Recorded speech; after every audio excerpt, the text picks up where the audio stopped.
अस्सलामुअलैकुम वरहमतुल्लाह। मैं और मेरे वालिद।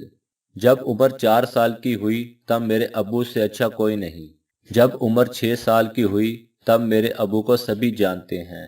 जब उम्र 10 साल की हुई तब मेरे अबू बहुत अच्छे हैं लेकिन तबीयत के ज़रा सख्त हैं। जब उम्र 12 साल की हुई, जब मैं छोटा था तब मेरे अबू मुझे बहुत चाहते थे। जब उम्र 14 साल की हुई तब मेरे अबू कुछ ज़्यादा ही सोचते रहते हैं। जब उम्र 16 साल की हुई तब मेरे अबू नए ज़माने के साथ नहीं चल सकते।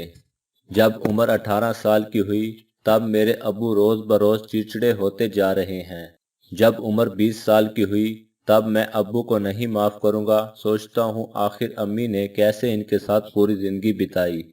जब उम्र 25 साल की हुई तब मेरे अबू उफ अल्लाह माफ़ करे, कुछ भी करो इनको उल्टा ही लगता है।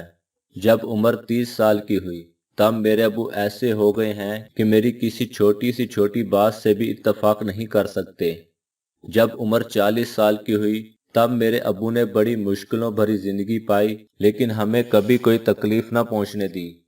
जब उम्र 45 साल की हुई तब ताज्जुब करता हूँ कि वालिद साहब ने किस तरह हम 7 बहन भाइयों को इतने सटीक अंदाज में पाला। जब उम्र 50 साल की हुई, बच्चे तो कभी सुनते ही नहीं। कसम से कितनी भी तकलीफ इनके लिए उठाओ इनकी निगाह में बेकार हैं। जब उम्र 55 साल की हुई, हम तमाम बहन भाइयों की कामयाबी इस बात की दलील है कि वालिद निहायत ही अक्लमंद इंसान थे। जब उम्र 60 साल की हुई, मेरे अब्बू से अच्छा कोई नहीं।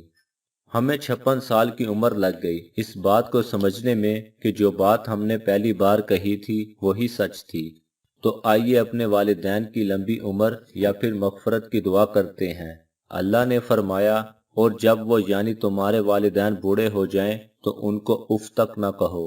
अल्लाह ताला हम सबको अपने वालिदैन की इज्जत और एहतराम करने की तौफीक अता फरमाए।